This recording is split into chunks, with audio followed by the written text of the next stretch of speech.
it's rare, right? In this day and age, to read any good news in the newspaper today. I'm just kidding. That's the Family Matters theme song. That's why it's called the invisible parentheses bad news. Invisible bad news. That's why they call it that. Jim Halpert. John Krasinski tried to come up with a good news show. Have you seen that? I did. I watched that. It's early Corona stuff. It's so funny. An idea I had, no offense to him. I'm not trying to say it's beneath me, but it was like 10 years ago. I'm like, someone should have the good news. Well, when you're successful and as attractive as John Krasinski, you have that following of being America's sweetheart. Yeah, God damn it. I could have been as successful. I should have capitalized if I'd gotten on there right at the beginning. There's a rumor that that they want him in a couple of Marvel movies, or at least one, as a alternate reality Captain America. I just read this rumor. No shit? Yeah, because that's like the new thing in these movies now is there's multiverse, you know. So there's like a multiverse out there where he is Captain America, right? Yeah, multi-income streams more like Fuck yeah, dude. Seems like it fit a little bit better for Marvel's bottom line. Franchise.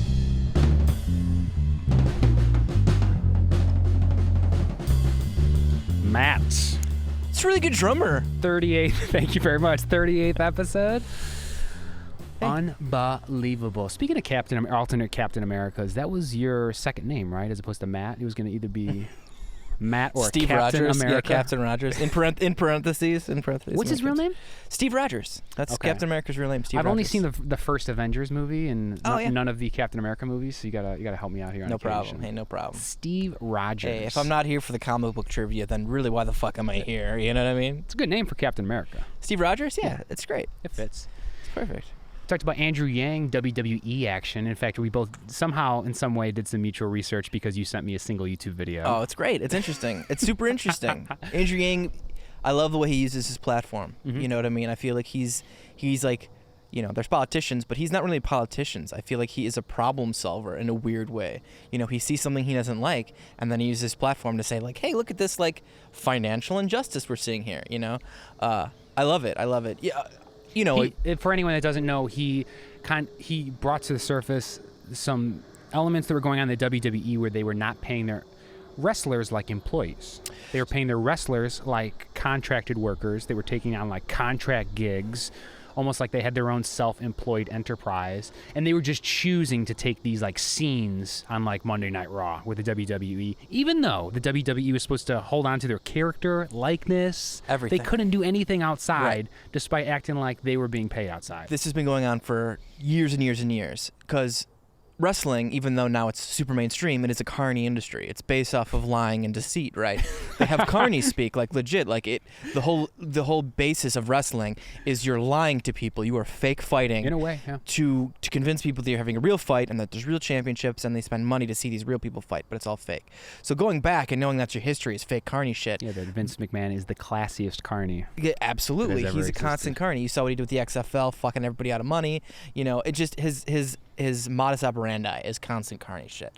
So modus operandi is constant Carny. Constant Carny shit. So WWE wrestlers are their thing, their whatever they're called, their classification as an employee is an independent contractor. Right. This is getting into some workforce elements that, of course, labor workforce, interest. Crazy stuff, right? So even though they're on television, on a television show, they are not television actors. Even though we know that this is entertainment, that this is, you know, scripted television, which it should be technically, they should be actors, right? But they're not. They're technically like sports entertainers and independent contractors, which means they have to pay for their own health care, which I think is super interesting.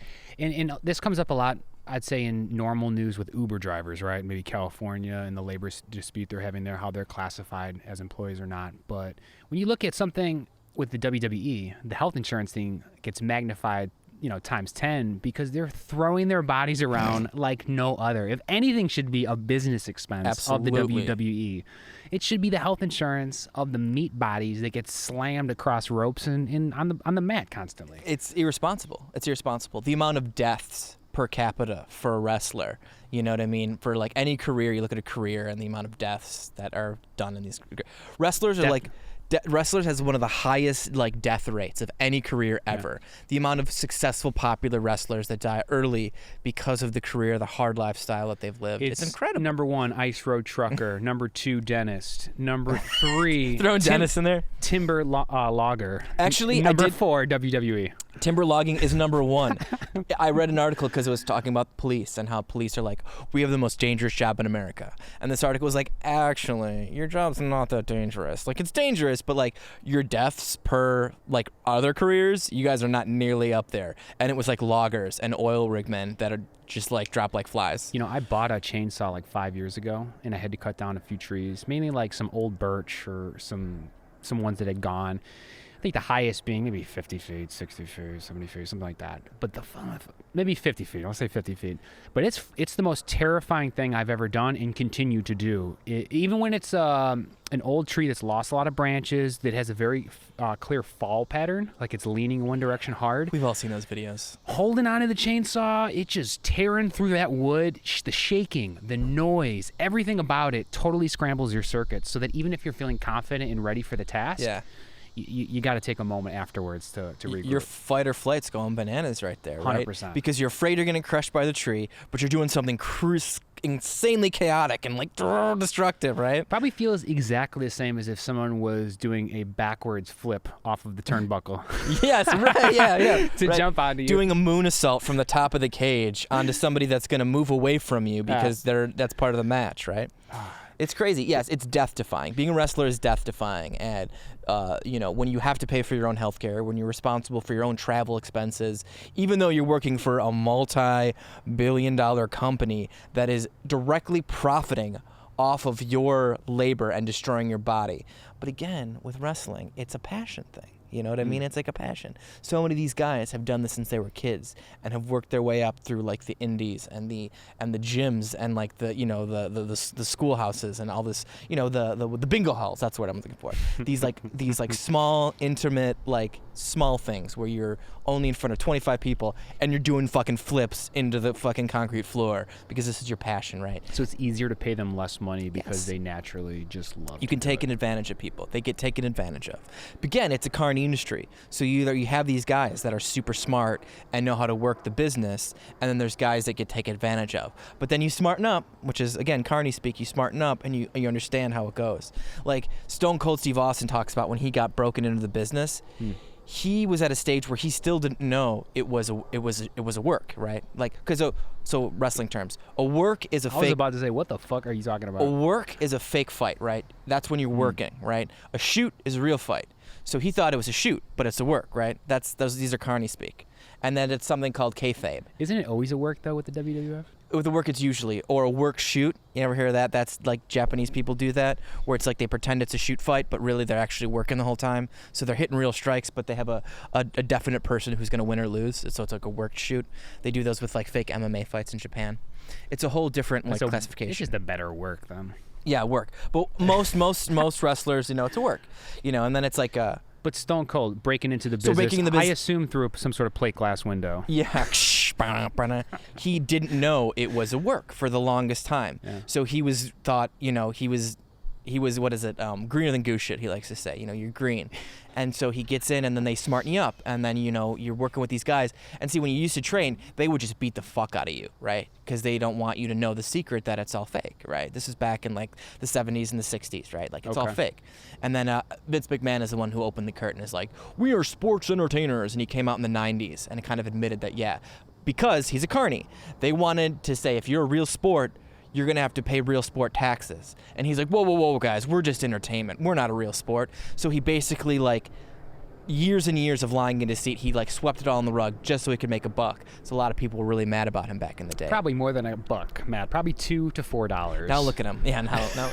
But, he didn't know it was a work. Small detour from the Yang WWE conversation. Sure. Vince McMahon's wife unsuccessly ran for office. Senate 3 times? Senate twice, two yes. times? But she is now the successful small business czar of President Trump's administration. That's right. She got involved somehow. Yeah. Right? They also donated something like $6 million to not Trump, but a Florida super PAC that then gave the money to Donald Trump. I was reading up on this. Yeah, I was reading up on this. I actually have a whole theory. I'm gonna have some forensic accountants come on the show next time to try to trace the ledgers all the way back. They did. That's the thing. It was like it was discovered and blah blah blah. I have a theory that the Saudi Arabia deal that WWE got with the Saudi government was funneled through Trump. Like, it was Trump's best friend was Vince McMahon, right? We're instantly back to conspiracy theories. I have no basis. I said it's a theory. But anyways, that's how they got their Saudi deal. That's their moneymaker now. Speaking about prior podcasts, we did talk about that, the whole Saudi Arabian money. They make so much money. Just so that they have like one event, WrestleMania, over there. It's like 2 events a year, but it's bigger. Those 2 events are bigger than WrestleMania, which is their biggest money making, which they make something like, I can't remember, $50-60 million or something for the weekend. And this they get for each.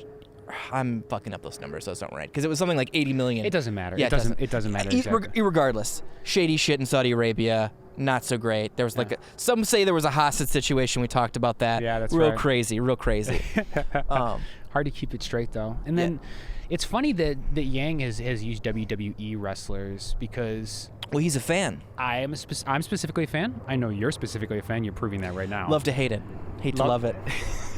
I was a fan. I loved it when I was a kid. Yeah. It's not like I still love WWE. Not that there's anything wrong with it, but as a young man, the theatrics are an important element of dudes beating the shit out of each other. How you cope with your aggressive mind or your life. I love it now because of shit like this, because it's such a fucking it's like a shell game. You know, I love the behind the scenes stuff. But what I was gonna say is, how do you think other people think about wrestlers? Like, other people that aren't our exact age from our exact moment in history. Do you think wrestlers are like a sympathetic figure?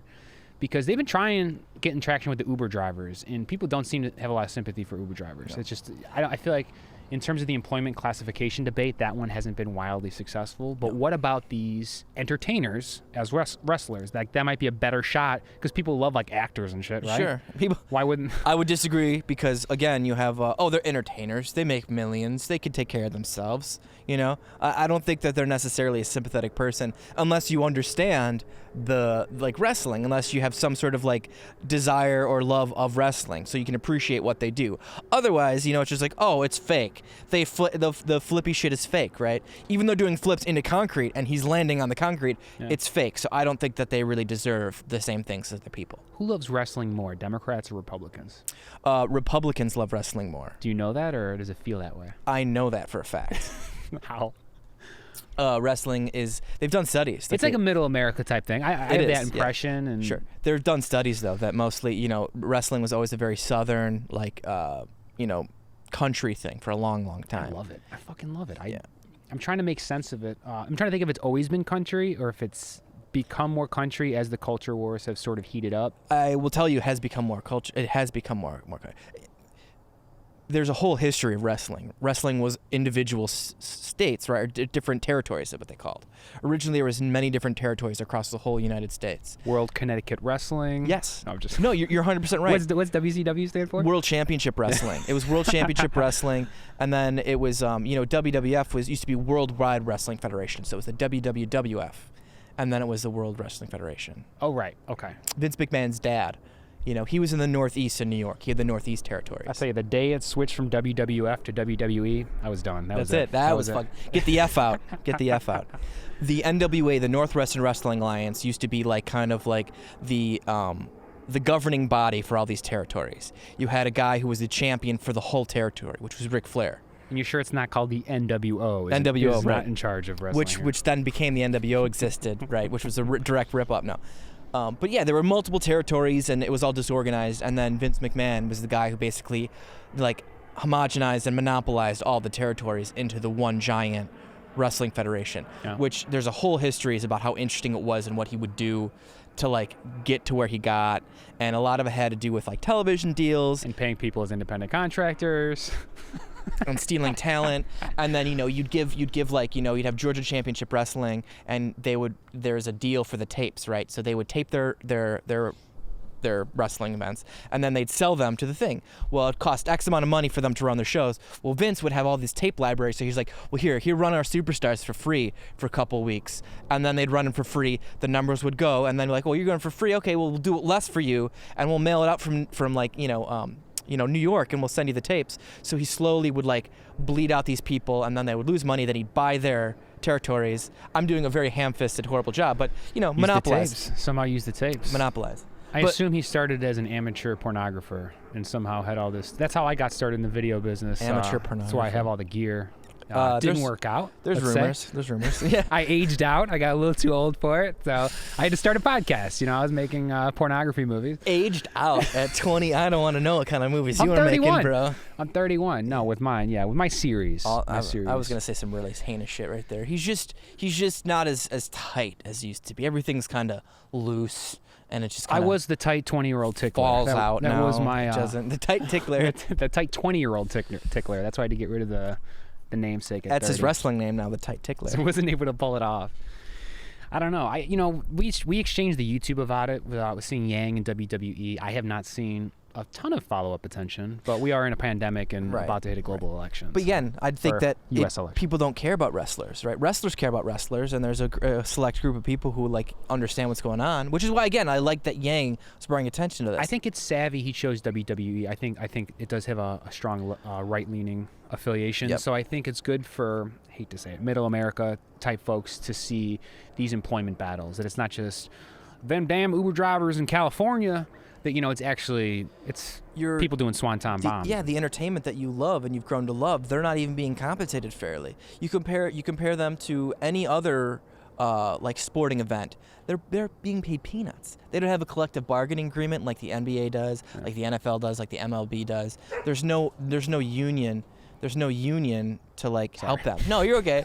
Don't want her to go anywhere. Dog mode. Hey, take it easy.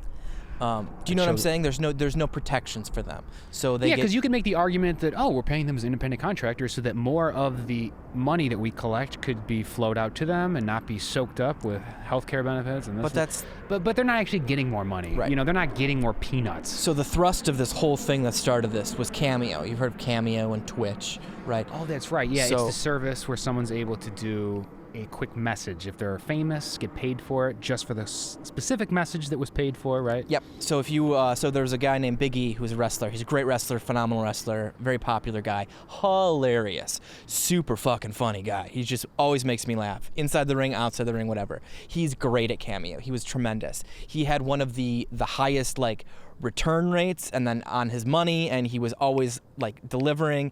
They actually made him one of the top advertisers because he was just so good and he's funny and everyone loved it. Nice.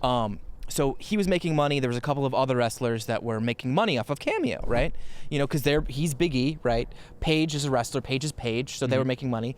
Some of them had Twitch streams.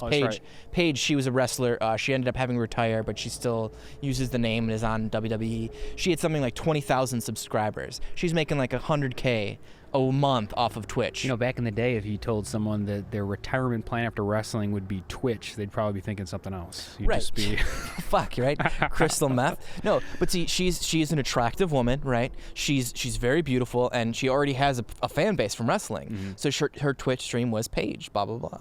Another announcer was But they started collecting on the side. They did, right? They were using So Vince. But the crazy thing is, this has been going on for maybe over several years. A lot of these people were doing this stuff. Which, to be fair, is a fucking perfect reason why you would advocate for being an independent contractor, so that these wrestlers can then take their likeness and their personalities that have been built up in the WWE and then make some of their own side money on these cameos, right? And that's helping pay for their Social Security tax or their health insurance. Absolutely. It's not being covered by Vince. The travel expenses that they have to pay for, because before the pandemic, you were paying your own travel fees to go places in your hotel rooms. So that's why a lot of guys would split their cars. So you see a rental car with 5 different wrestlers in it. Because it's wild. In I don't know how much money they can make on a circuit, signing books. Not books. These are fucking wrestlers. Hey, signing Mick Foley autographs. Mick Foley's book was crazy. I love Mick Foley. Beyond the mat, of course. No, wrestler can write. I'm not saying it's impossible, but I'm just trying to be more realistic. They're signing autographs. They're signing photos. Merchandise. Yeah, signing merch. That would allow them to keep all their profits. Absolutely. Right on the side if they're independent contractors, versus if they're like selling the intellectual property of WWE, like, you know, Mickey Mouse headshots, to put it in terms we, of course, are familiar with. You're 100% correct, which is why when independent wrestlers, I'm not saying independent contractors, independent wrestlers sign up with WWE, they generally get their repackaged, which is they get a different name, they get like different theme music, different character gimmicks. So they don't say characters. You don't get a different character, you get a gimmick. That's another wrestling slang. What's your gimmick? You know, I'm a cowboy. I'm a police officer. I'm, you know, Stone Cold Steve Austin. Do they have a podcasting wrestler yet? Is that possible? Like their gimmick is they have like a microphone swinging. They had what was it? The Hillary Clinton liberal. Who he Did was, they really? Yeah, I swear to God. He was a heel, which is a bad guy. He was a heel, and he would do a lot of the southern circuits, and he would have like donkey knee pads, and he'd come out with like Hillary for president, and he would get them fucking raging. He'd get them raging. I am not familiar with this. He was like a liberal, and then he would go to these like small independent shows and get them raging. Bust that latte out of his hand. Fuck that guy up. Right, absolutely. People were excited. I could see that. Right. I could definitely see that. But that's the thing. In the independent circuits, there's all sorts of gimmicks and characters and crazy guy. Look, Sorry, go ahead. No, if Vince McMahon is going to do the market research to figure out that we need this latte liberal character, then it makes sense for him to collect on the intellectual property. But nothing about this matches up, you know, the different mindsets, right. Which is, you know, why it's a good thing it's being brought up. Completely. It's fascinating. Goldust.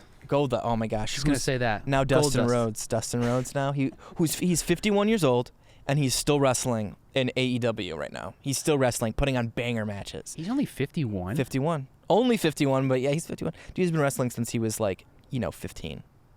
Shit, yeah, he must have been young when I was watching this guy. I feel like I have stuff of his from 30 years ago. Anyway, it makes sense. His timeline fits. One of his action figures, the natural Dusty Rhodes, is one of those like unmovable ones like this, and it's like one of those classic figures. It goes from like $1,500 or some crazy amount of money for that fucking figure. Original Dusty Rhodes. Or Dustin Rhodes, the natural Dustin Rhodes, his son, right? Yeah. But anyways, yeah, he's still with Cody. His brother is like one of the main dudes of AEW. It's all family affair. That's another thing. It's very familial. There's a lot of nepotism. Yeah, I know the Hart family, right? There's Chris Hart. I just read Bret Hart's book. Bret Hart. Who was his brother's name? Bret Hart, Owen Hart. Owen Hart. Damn it. Their dad was Stu Hart. He had the Stu Hart. He had the dungeon, right? Yeah. Where he'd stretch out the guys in Calgary, right? You know a lot about wrestling, man. I do. I know a lot about wrestling. I just read Bret Hart's book. He has one of the best autobiographies like of anybody ever, and it just happens to be a wrestler. One of the best books I've read in forever. It was fascinating. He's a great writer. Story of a Hitman, the Bret Hart story. Bret the Hitman Hart. Because that was his deal. And it starts with him as a kid having like 1 million brothers and sisters, and his dad being one of the big promoters in Canada, and how they were always making money hand to mouth, and just his like upbringing, and then him going to Japan, and then just the whole journey. And then he didn't have a gimmick, and then he was trying to come up with one. The Hitman gimmick. And he's like, oh, I can't think of it. And then someone in Japan's like, hey, relax, just take a hit, man, and think about it. Boom. Light bulb, Bret the Hitman Hart. Pink trunks, the whole thing. Yeah, he came up with the costume design, the hearts on the leg. Wrestling is just like, it's like a secret history. I love secret histories. And wrestling is absolutely another secret history. That like it's funny, unofficial sport, sort of. But it's a Carny thing. It's like a secret society. You got to know the lingo. There's like the story. There is the story, right? There's like the story. Hulk Hogan and Andre the Giant, and Hulk Hogan flipped Andre the Giant, right? WrestleMania 3, big thing, right? That's the story. But there's so much subtext. That's not actually the first time that Andre got flipped. That's not the first time Hogan flipped. They even wrestled each other. But it's the story, and then there's like the subtext, and then there's even the subtext. It's very interesting, the layers of wrestling, because at the end of the day, it looks like they're comic book people, right? It looks like they're superheroes, but they're men who dress in tights to entertain people, right? And it's all entertainment, it's all fake, and it's all this thing that everybody, there's a hand, the handshake, right? You been to wrestling in person? Many times. Many times? Yeah, me too. It is quite the show. Oh man, there's nothing like live wrestling. Pyrotechnics, you mentioned the crowd excitement element, how that's huge, the theme music. It's different when you see a 6'5" guy do a flip like in front of you off of the thing down on the ground. When you see something visually in front of you, and it's not like, oh, it's on TV and the angle, it's like, no, that fucking huge dude just did that flip on. Holy shit. It's incredible. You know? And back in the day when I was going to, everyone had like tiny little disposable cameras that still had super powerful flashes. So when people would do those jumps, all of a sudden it would just be lights everywhere, lighting up the scene, trying to capture someone. Yeah, like the flash bulbs. Which we've kind of lost in the modern day. That excitement of like insanity, all these strobe lights, flash bulbs going off. The most exciting thing is happening, people can tell. They're like desperately trying to capture that.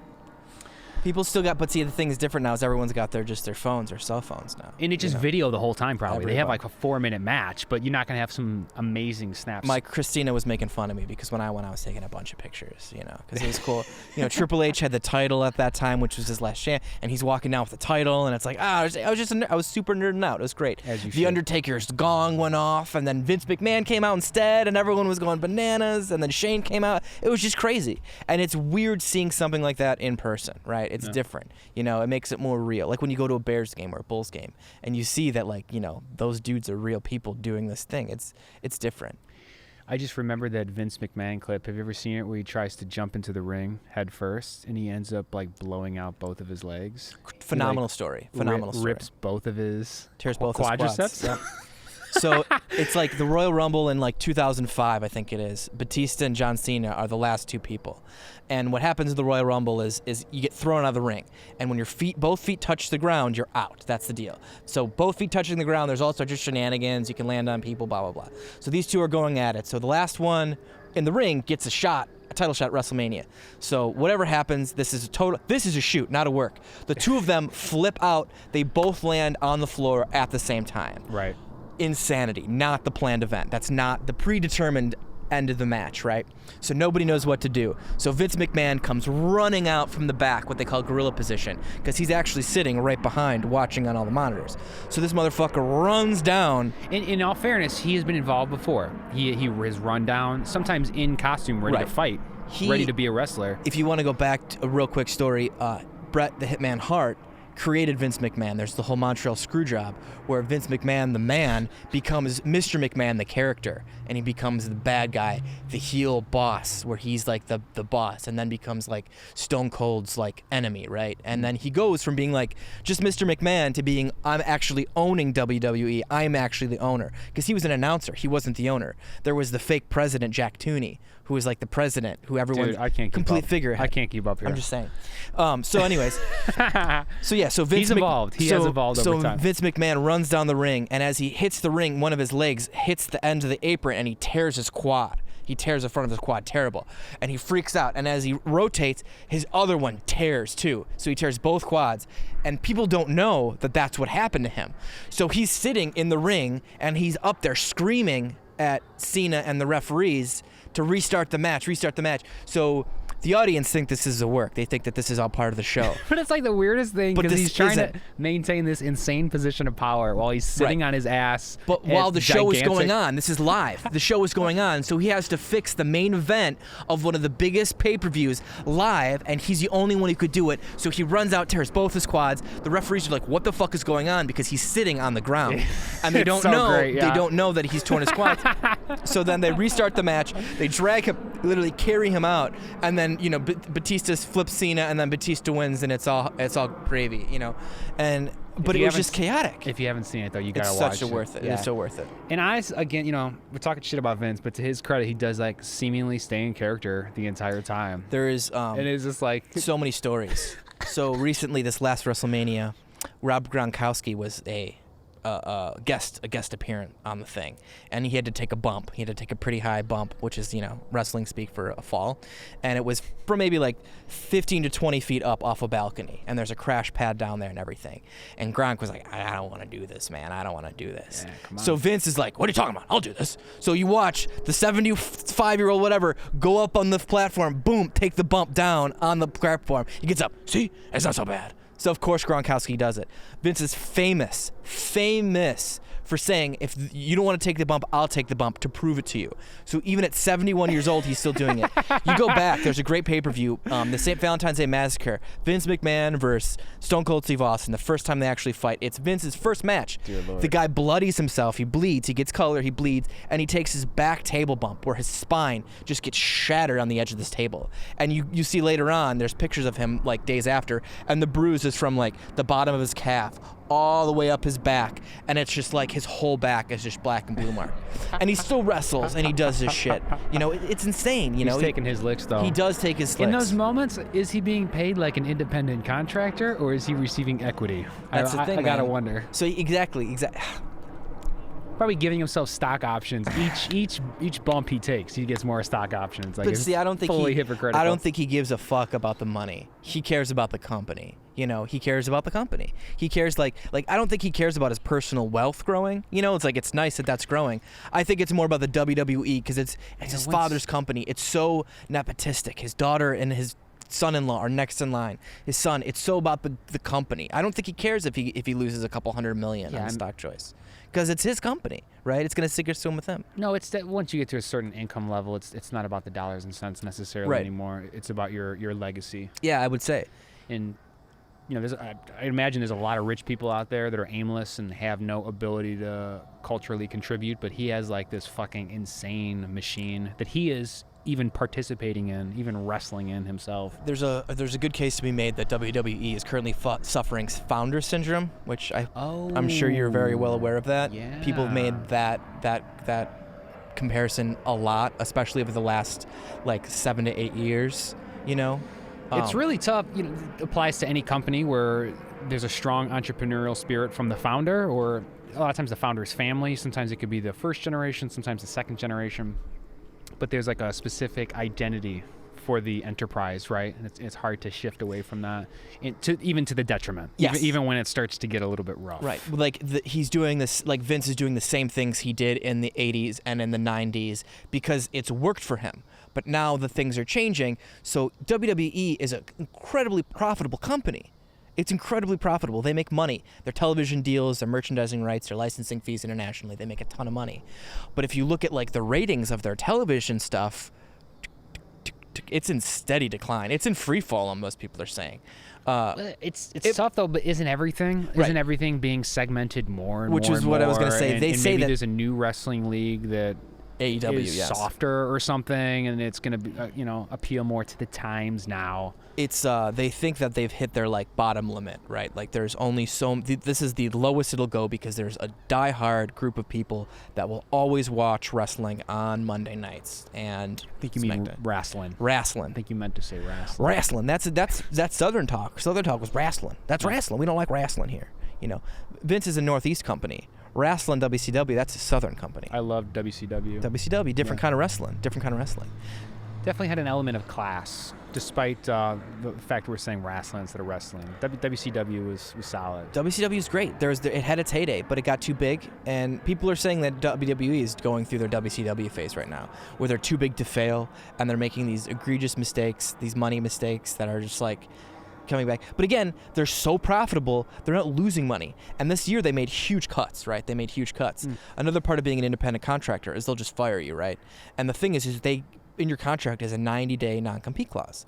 So when you get fired, they want to take all the heat or the heat is another term, the heat or the rub, the shine off of you for those 90 days, and then they sick you back out there. But you can't be, who you were in WWE. You got to be your own person. You got to be, So you get 3 months, you can't compete, and then you can go theoretically join right. AEW. Which is what happened with this guy Rusev. Rusev was a very popular wrestler, got canned, and then a little more than 90 days. He was playing very mysteriously, and then he showed up surprised, and it was Miro. His real name is Miro, so he's actually going by his real name now, not a fake name, right? Jeez. Do you have a favorite wrestling announcer from over the years? I know I always like JR. JR's just the classic. Yeah. My God, he's broken in half. Yeah. He's dead. Yeah, that's why I was using like the Southern accent. But he's JR. Southern. It's largely JR. But he's a Southern boy. Yeah. Yeah, for sure. The two announcers are JR and Jerry the King Lawler. Yep. Those are the two in my mind. Tony Schiavone. Tony Schiavone. He was a big WCW guy. Okay, maybe, I'm sure if I saw him. I was a kid when I was watching WCW. He's in AEW now. He actually fell out of the business. He burnt out.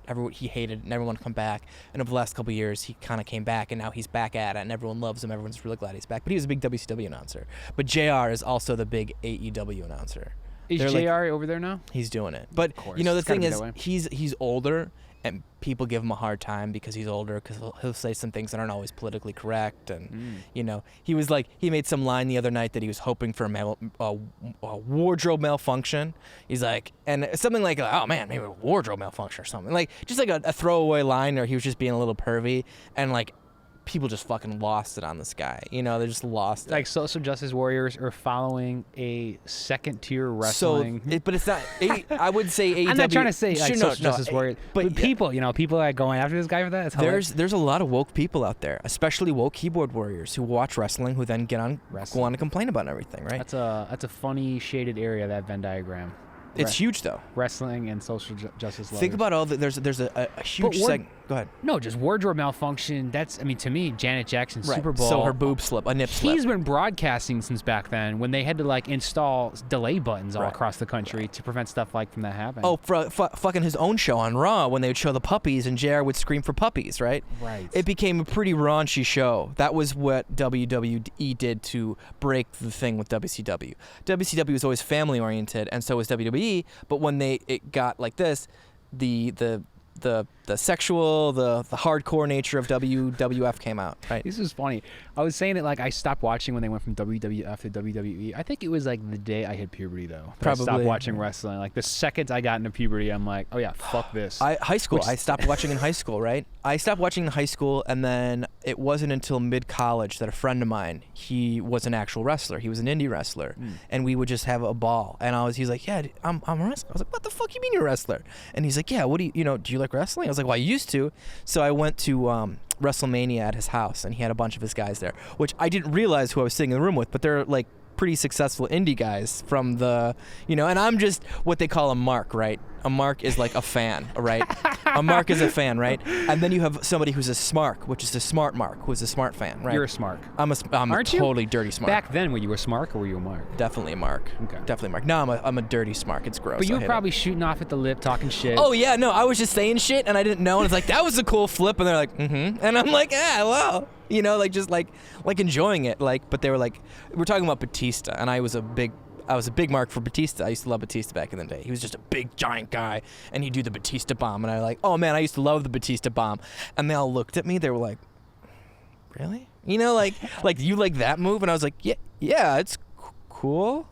And it's when you're in a band, you can't like popular music. It's just a rule. I don't know why it is that way. We only do Canadian destroyers, okay? Hipster justification of failure or something like that. It just was weird. But anyways, I got back into it. We were talking, and then with the in-jokes, and then you just start following it. And actually, it was 2013.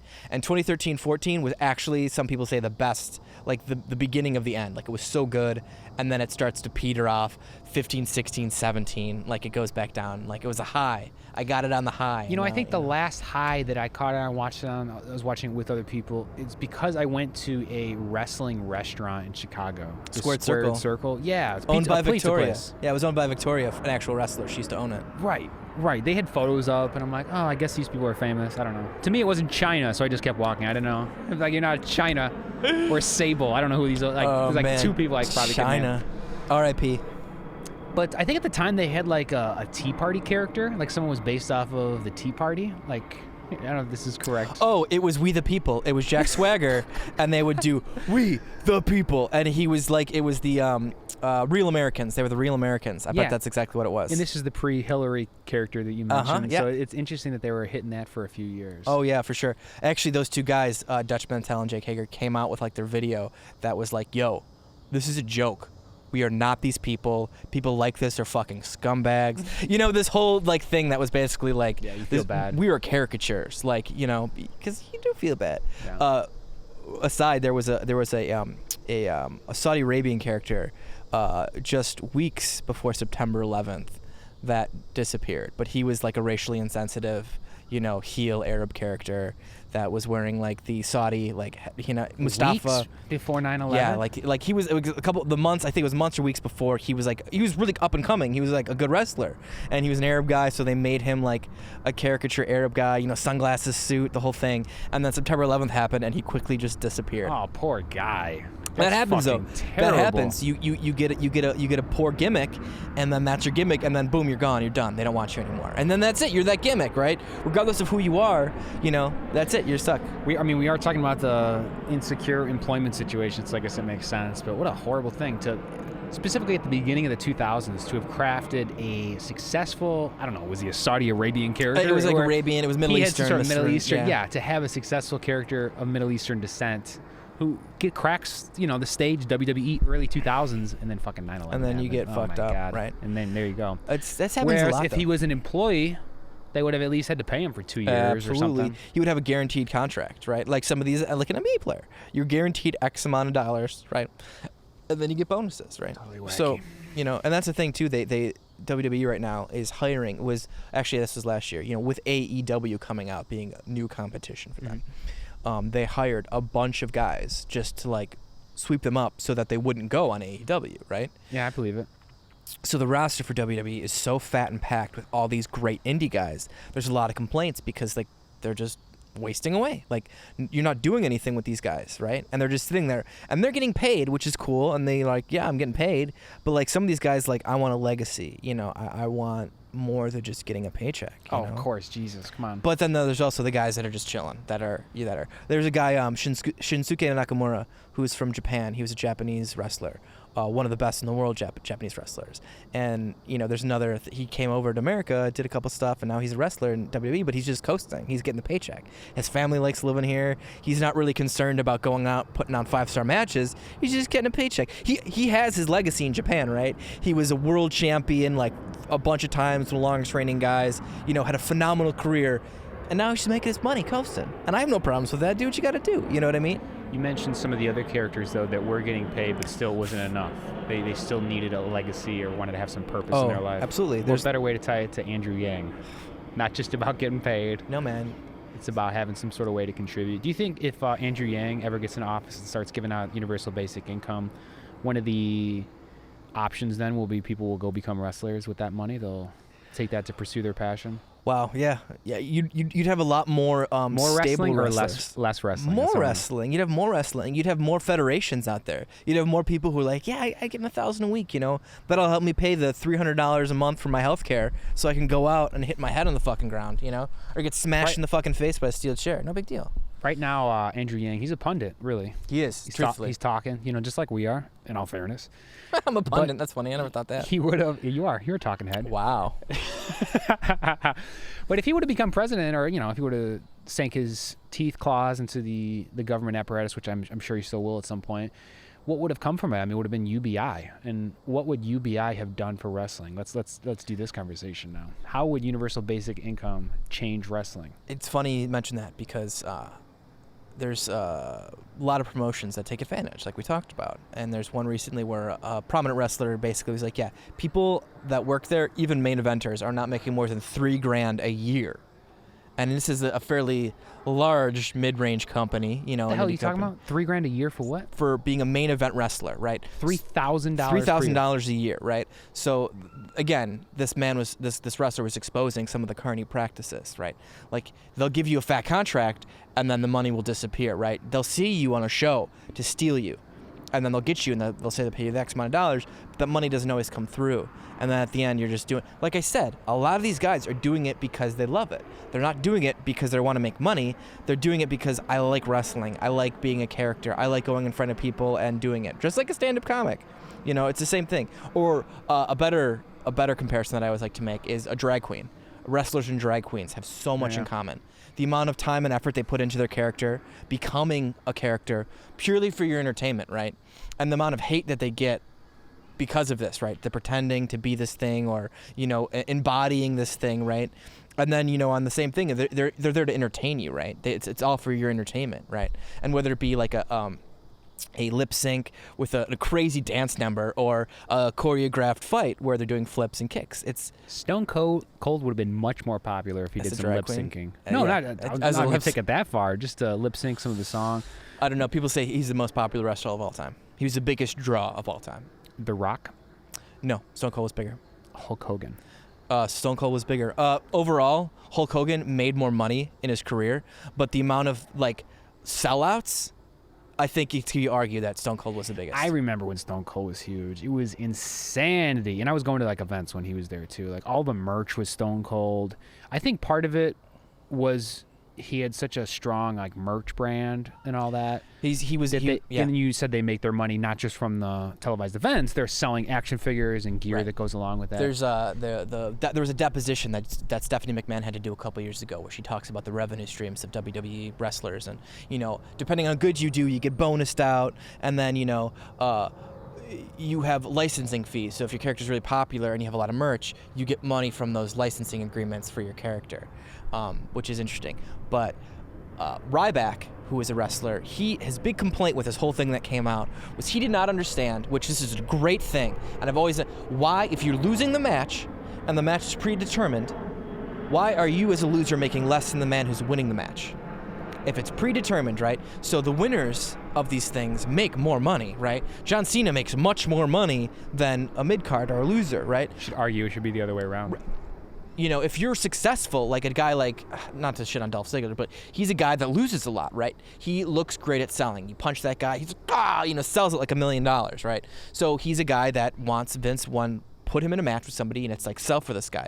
Get yourself beat up for this guy, make this guy look like $1 million.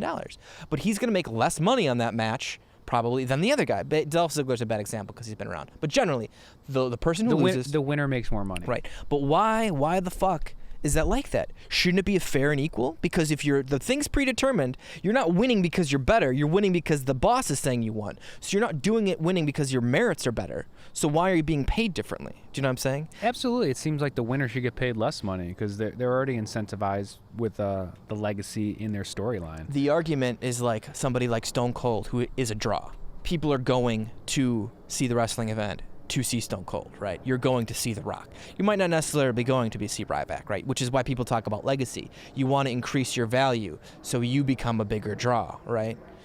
What was Captain America's name again? Steve Rogers. Steve Austin, Steve Rogers. Any connection? Steve Williams was his real name, and there was already a wrestler, Dr. Death, Steve Williams. So he had to change his name to Steve Austin, and the guy, Dutch Mantel, the real American, he actually gave him the name Steve Austin, like the $6 million man. That's where he got his name from. Steve Austin beats the hell out of Stevie Willie, which Steve Willie would have been on the table for its first name. Yeah. Seems a little crazy. And he didn't even become Stone Cold until like way later in his career. Not until he had 32 Fahrenheit. Yeah, right? like at least. He was a Hollywood blonde. He was a Hollywood blonde in WCW, and then he was in ECW, and then he was the ringmaster. He was a Hollywood blonde? Hollywood blonde. That was the tag team name. It was him and Scott Pillman, who was a tragedy, another horrible story. He died super young. In the Chris Benoit files, huh? Owen Hart files? Owen Hart. Chris Benoit is not really. I wouldn't put him in there. He almost destroyed wrestling. Like his. Well, he had CTE from wrestling, didn't he? Right. Does that not count? Yeah, it counts. But he murdering your family and playing with their dead bodies for a couple of days. It's. I won't say you're in the same league as like Eddie Guerrero, who had a massive heart attack, right? He was like one of the biggest like Mexican superstars of the WWE. Are you trying to get them classified as independent contractors or what? We're supposed to be selling every death we can, man. We have to. Man, yeah, I don't know. Just Chris Benoit, I just can't. I didn't mean to bring up a triggering element. It's not. You are a super fan. I should have known that you probably have seen or read the deposition from that case. There's too much. You already brought up Stephanie McMahon's deposition. It was a fascinating read, dude. It was fascinating because again, you're pulling back the curtain. How does this really work? How are they doing this? It's not what kind of business do you think we can get going doing like a backyard wrestling thing here? Because that's always been a big part of it too. Not just the WWE, but people do backyard wrestling. Independent feds where you watch somebody take a light tube to somebody's head and just fucking fuck them up. That's always been like, I'd say, half the appeal is that someone might get one of those fluorescent light bulbs out in a WWF match. Those death matches, you see some of those death matches, man, and that is some of the most heinous shit you will ever see. Just truly destructive shit. Those Japanese deathmatch barbed wire matches. Before fucked up shit on the internet, that was pretty much as bad as it gotten. You ask. Pretty much as bad as it got. Mick Foley, man. He was the king of the death match. Terrible. And he would do exploding death match. So there'd be the barbed wire rings, and they'd have fireworks along the sides. So when you'd run the ropes and you'd hit the ropes, there would like explode fireworks, so you'd get burned, and then would cut up your body from the things. And then they would take out light tubes and thumbtacks, and you just throw these people. So like that torture porn shit, I never got into that with wrestling. I can't handle Never. it. I like hardcore wrestling. Like I like a good chair shot, which I'm not supposed to like, but I love a good chair shot. Is chair shot low class or? It just fucks your head up, dude. You take a chair shot, like that's instant CTE. They don't do that anymore. Back in like old school, like in the 90s, people would take unprotected chair shots, where you just take a metal folding chair and people would just fucking literally straight up bash you in the head. Oh, I've seen it. Yeah. So like, you know, what you're supposed to do is supposed to be like, boom, and get a hand up, right? So your hand takes most of the. You needed it for the realism. To the thing, right? And then you take it, right? But you'd see these guys, they wouldn't put a hand up. There's a horrible match with Rock and Mick Foley, and it's an I Quit match, and The Rock hits Mankind in the head like 19 times with a chair. And it's one of the most gratuitous matches. And actually The Rock, like, people don't talk about it, but The Rock actually got some shit because he definitely took liberties with Mankind. Like, he definitely got a couple extra chair shots in that were like really irresponsible and unsafe to Mick Foley. Mick Foley was known to be a glutton for punishment, though, Absolutely, right? absolutely. His big thing was he saw Jimmy Snuka jump off the cage at WrestleMania like 1 or 2. He was there. You can see him in the recording. He was there. Once he saw that, he's like, I'm going to be a wrestler. And his whole thing was he was like, I'm going to make it look real. So his version of making it look real is he would just do the thing on the fucking concrete. So, you know, there's pads. So in WCW, they'd rip the pads, and he would just take the fat bump off the apron onto the concrete. And just do it. Fat bump off the apron. Fat bump off the apron. or look at he was in the first Hell in the Cell with Mankind, and he takes the huge bump off of the thing. One of the most iconic moments in wrestling history, you know. And then him smiling with the tooth in his nose. Yeah. Oh Jesus. Just fucked up, dude. He's a maniac. He's a maniac. Did you ever think if you got involved in wrestling, like what your character would be? I would be a manager. I'd be a great mouthpiece manager. So you'd run out with them. Yeah, I'd be the outside theme interference. music. Yep. Maybe you'd stand with the beautiful woman or the girlfriend during the match. I'd pump the guy up. I'm too little. Though actually I'm heftier than I've ever been, so I could be a cruiserweight right now, actually. A little over a cruiserweight. But I'd be a great man. I think I'd be a great manager. Run interference, be the mouthpiece for the big giant guy. You know what I mean? I feel like I'd be a tag team partner. Like I wouldn't wrestle solo, but I would be a good tag team partner, and I would just be on a team with the shortest, fattest guy I could find. So you want me to be your tag team partner? I would I would try to lose like 20 pounds. I'd try to get like full gangliness, and then I would be like the shortest, fattest guy, and we could have some sort of contrast thing going on. We could be called Juxtaposition.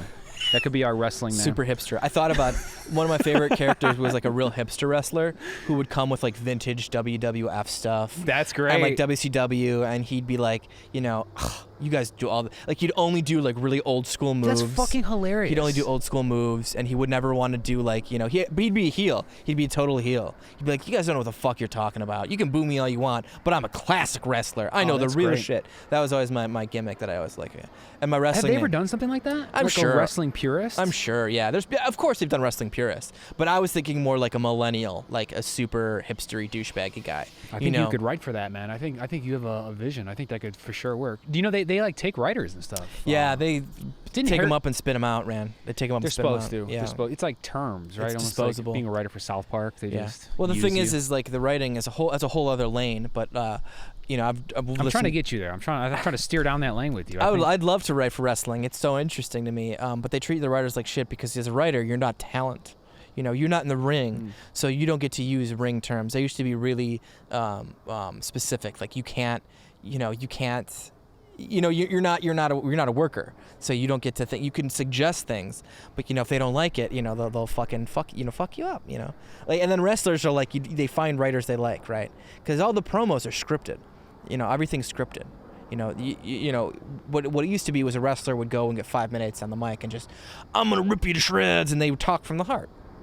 Yeah. But now everything's scripted. You can't do that anymore. Everything's gotta be by the book. You know, talk from the adrenal glands. You know, when I get a chance to destroy this Saturday night. Mostly it was just like saying the night, the date. Yeah. Like turn your VCR. to Pirate Land, apparently. The way I'm their speaking. titles. They slap their titles all around. You want this pat of gold? You'll never get it, son. You know. But yeah, it's just different. The writing people, a lot of the shit rolls downhill, you know. And so Vince McMahon will constantly like, oh, the writing sucks, and just like everybody disappears. Yeah, but at the end of the day, you know, he's the founder. There's all sorts of talk that like at Mondays there's no, the thing with WWE, there's no structure. So storylines disappear, things happen. You know, it's not like a real thing. So Vince will like come in Monday morning and rewrite the whole 3-hour episode for that day, and they'll rewrite it, and they'll start from scratch. And so it's so on the fly. How old is Vince? You said 70? 70, it's like 76 or something like that. He is 76 years old? I think he's 76, yeah. Okay. He's at a certain line. He's at a certain age. What is it? He said he's never died. He's in perfect health, and perfect health. He's getting fucking stem cells. You know, he's like a super bodybuilder, right? So he's doing he's done steroids his whole life, right? Like, this doesn't scream longevity to me though. Sure, but everything I know about diet is the less you eat, the longer you'll live. So yeah, but I people say he's gonna live. He's 100. You know, he's never gonna stop. He's gonna die in the chair. He's gonna be one of those guys that like he's never gonna retire. Which founder syndrome 101, right? Right. He's never gonna disappear.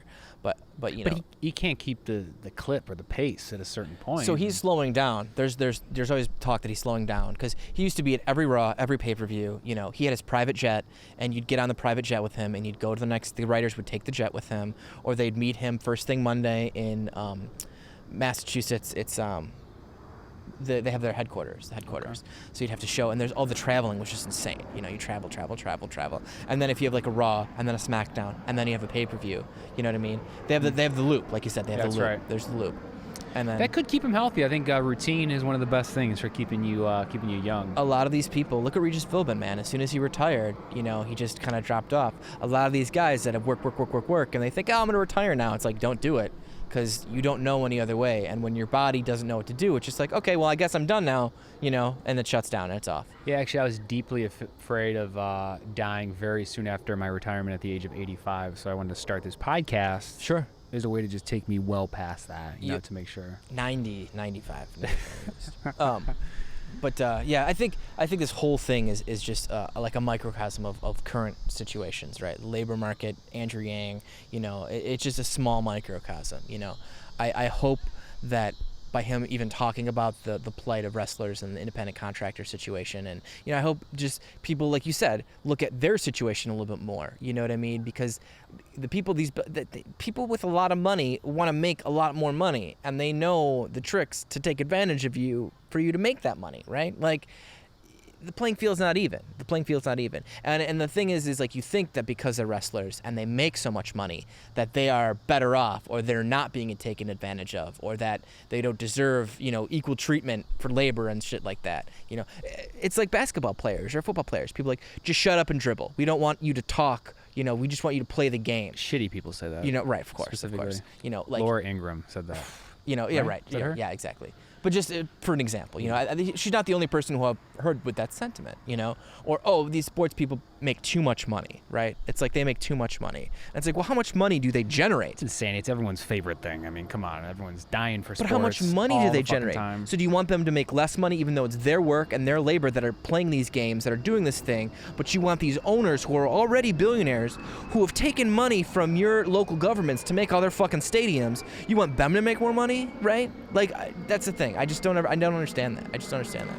No, the framing of it all does matter, and it's great that there's another example now besides the California Uber drivers. Yeah, It's gonna open some people up. Little in California, people don't like to hear California shit, right? Just California at all. The liberal bastion of the. What is even going on nowadays besides wrestling? Besides Andrew Yang? Should we talk about something else? We're about at the end. Oh, here. Sure, yeah, whatever you want. I'm sorry, I've been dipped to Gavin. We really went hard on this. Dude, when I get be the first single topic show. I went there. I brought it up. Okay. We talked. When I get the meat of something, I'll just fucking, I'll go nuts on it, right? I can't help it. Two of my passions: Andrew Yang, labor. No, I don't like laboring. Fuck that. I do. We got it all covered. Yeah, between the two of us. Yeah, right. Yeah, we do. Yeah, between the two of us. You like wrestling enough for two people. Enough for two people. So I think that flies. I get obsessive about things I like. I won't lie. Wrestling's a good one, man. It's I'm trying to think of a good way to describe outside just calling it a glorified masculine soap opera or whatever, but it's Shakespearean. It's like mythology. That's why I like comic books. That's why it's mythology, man. Yeah, it's this fake mythology. It's these larger than life characters doing these larger than life activities and these things that are outsourced. Yeah, it's sort of it's power bigger. proxy wars. Yeah, absolutely. You know? But it's easy to get like wrapped up into them. But again, for both of them, as much as I like the entertainment, I'm also super interested in the industry and the creation of the content. You know, the other layers of this, the assembling of this product. I like seeing how the sausage is made, you know? Glow. You ever watch Glow? Yeah, I've seen a lot. Okay. I was going to say, Pretty nifty. have there been a lot of TV shows about wrestling? No. They're actually making one now. There's a big one coming out for Stars that Cody Rhodes and Arrow, Stephen Amell, he's doing it. He actually wrestled in WWE for a minute as a celebrity guy. I was gonna say they gotta have some sort of like mockumentary wrestling or something. They're trying, but it's hard. It's hard territory. I thought about it. That's a thing that I've always thought would be super interesting. Writing a book from the perspective of like an Undertaker like figure and like starting at his last match and then going through, but it's all fictionalized, right? So it's not like you can get really drama-y and super because it's wrestling. So it's like, you know what I mean? You know, It's Always Sunny had an episode of wrestling. They did. Oh yeah. They did like their own league. Birds of War. Yeah. I'm the trash man. Oh man, me and Christina fucking loved that episode. Did I already on the podcast bring up how I was hit in the face by Roddy Piper? Speaking of, who was on that episode? You were hit in the face by Roddy. I was hit in the face by Diamond Dallas Page and Roddy Piper. I'll show the photo now.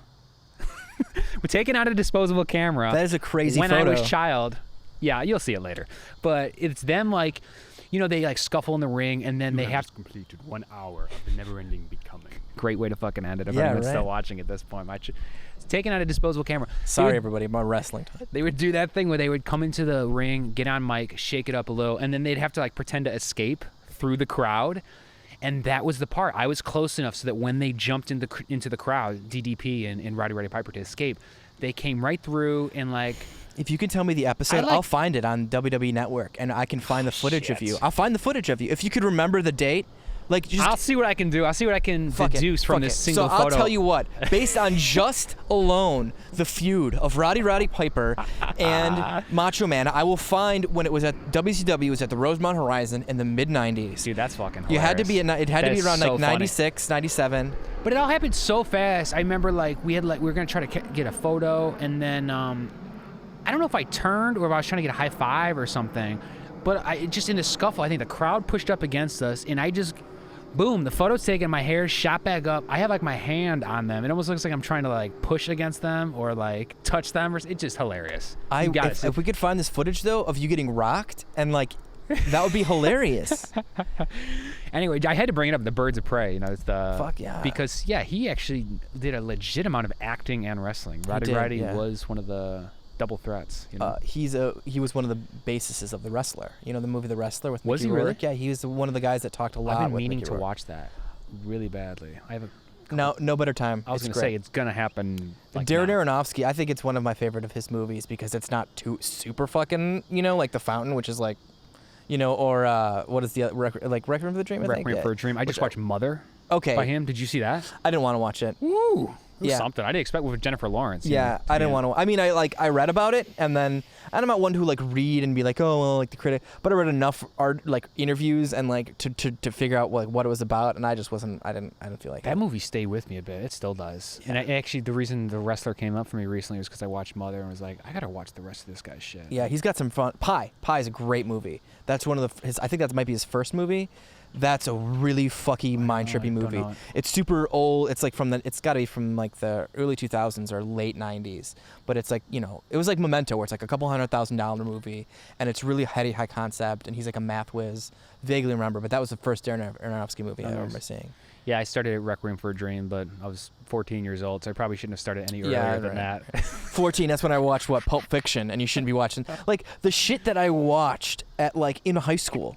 That like I shouldn't watch like what is it? There's just so many movies. Fear and Loathing. I shouldn't watch Fear and Loathing. I rented one night. I rented Akira, which is like a super intense anime, and then Fear and Loathing in Las Vegas. And those are two like hard R movies. I was like, sure, you can watch them. I don't know. You don't want to be left out of the conversation. No. Because when you get to be a young man. And by that I mean old boy, and you're like 10 years old, and people start talking about this shit. That's a great movie too. What? Old Boy, Don't know. Korean movie. Okay. I'll check it out. We got a movie list here at the end. We could do a couple. We could do a movie pod. We could definitely do a movie pod. I mentioned Beyond the Mat. Yeah, Beyond the Mat. That's another phenomenal documentary on wrestling. Yeah. Is that wrestling? There's another one called Wrestling with Shadows, which is really interesting. That's the screw job with Bret Hart, and it's really weird because during the screw job they have documentary cameras there, so you see the before and the after and the whole aftermath, and it's like one of the most fortuitous times for like. Because then after this, WWE. What is the screw job? What the hell is it? So the Montreal screw job is. What the fuck are you talking about? How am I? This is a piece of wrestling lore, okay? Bret Hart was the champion, and he was going to lose the title to Shawn Michaels. He did not want to do it in Montreal, in Canada. He did not want to do it. He was like, okay, I'll drop it, no problem, but I'm not doing it in Canada. We'll do it in a couple of days on this next pay-per-view. This was in the height of WCW. WCW was taking over WWF at the time. Yeah. So Vince McMahon was paranoid that Bret Hart was going to leave because he didn't sign a new contract because he and Shawn Michaels hated each other. They hated each other. So what was going to happen was he wasn't going to drop the title. He was going to do it the next couple of nights. He was going to win in Calgary, get his hero's farewell, and then he was going to get the rub from Canada because he was a big Canada boy, right? Fine, sure, no problem. No problem, pal. That's my Vince impression. I was going to say. So Vince was paranoid because I think it was, I can't remember how long ago, but Alundra Blaze, who was the women's WWF champion, went to WCW with the WWF Women's Championship and like dropped it in the trash live on WCW, which was a huge no-no, big deal, you know, like, oh my God. So Vince was paranoid that his champion was going to do it, that Bret was going to do it. So during the whole thing, and this is a very quick scenario, there was a move called, the sharpshooter that Bret would do, right? Yes, So the whole deal is that they're supposed to get in the finish of the match was like Shawn was gonna get him in the finisher, and then Bret was gonna reverse it into the sharpshooter, and then Shawn was gonna tap. That's not what happened. So what happened was Earl Hebner, who was the referee. Less details. Sorry. He's a referee. There was a referee at the time. He basically during the Shawn Michaels had Bret in the sharpshooter, and then Earl Hebner called the tap. He said that Bret tapped out. Bret did not tap out. So he called the tap. He runs out because he realizes he screwed Bret, and they were best friends. Him and Bret were best friends. So he runs out of the ring. The ref? The ref and him were best friends. God. The referees are part. Never mind. I'm not gonna get into it. The referees are deeply connected with it, right? The referees are like they're part of the thing. So they're directing. They have the earpiece. So when things are happening, they're communicating to the wrestlers. Hey, we're gonna go to commercial. This whole thing. So they're constantly in communication with both wrestlers. Are you okay? You do the big bump. You do the hand squeeze. The whole thing. Anyways, he runs out. Vince is there outside the ring. Commotion because nobody knows what's going on. Bret's furious. He's swearing. He spits in Vince's face like. On live television, he says, "Fuck you, motherfucker!" He spits in his face. So and then Shawn's just like, "I don't know what happened." He kind of slowly walks out with the title. Everyone's shrugging. No one knows what's going on, and like that's kind of the end of it. But that's not the end of it. The repercussions of that are just insane. That's how Vince McMahon becomes Mr. McMahon. He screws Bret out of the championship, and then becomes this like horrible heel boss. Yeah, they lean into it. I think I was watching around the time, but I do appreciate your retelling of it. But I do remember him having Bret Hart specifically having like a weird slippery ending, and then he just like wasn't around anymore. That's it. But he was like a top draw. He took over for Hogan in the New Generation, and Shawn Michaels was going to take over for him as the top guy. Right. But they didn't get along because Shawn Michaels was a pilled out fucking asshole. He was constantly on drugs, just a piece of shit. Shawn Michaels he even admits it. He was a piece of shit guy back then. And, he got taken advantage of. Bret got taken advantage of. So then he went to WCW, and he had a whole... the end of his career kind of sucks. He gets a concussion, and, Goldberg knocks him out, and it's horrible. His end of his career is not great. Yeah. Well, it doesn't seem to be an easy landing in any place you are in WWF, WCW, so... At least you got a book deal out of it. Yeah, great book. Everybody read Bret Hart's book. Which as an independent contractor, hopefully he kept all the money from. Yeah, he's not. Then they have Legends contracts. It's crazy. It's just crazy. Well, we'll crack the code another time. Yeah, no, I don't. Sorry, guys. This is a wrestling episode. I didn't mean for it to be. I was like, maybe we could talk about Andrew Yang and wrestling, but there's just so many facets to this that and it's like an onion. Just keep peeling this fucking onion of bullshit. Anyways. We were due for one, Wrestling is one of those things. Yeah. Well, we'll get to somewhere else next time. I'm sure this time talked about Bret Hart, talked about Stone Cold. Next time, probably talk more about I don't know, Gold Dust and Dustin And I Rhodes. only mentioned Trump one time, even though there was a huge battle of the billionaires and him and Trump were best fucking friends and blah, blah, blah. Don't even get me started.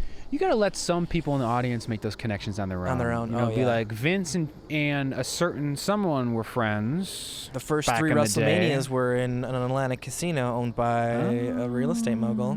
Okay. For sure, And for then sure. there you go. You take it from there. Anyways, Anyway, thanks, Matt. yeah, thanks, James. It was good to talk to you. Pleasure. Until next time. Later, dudes. Bye.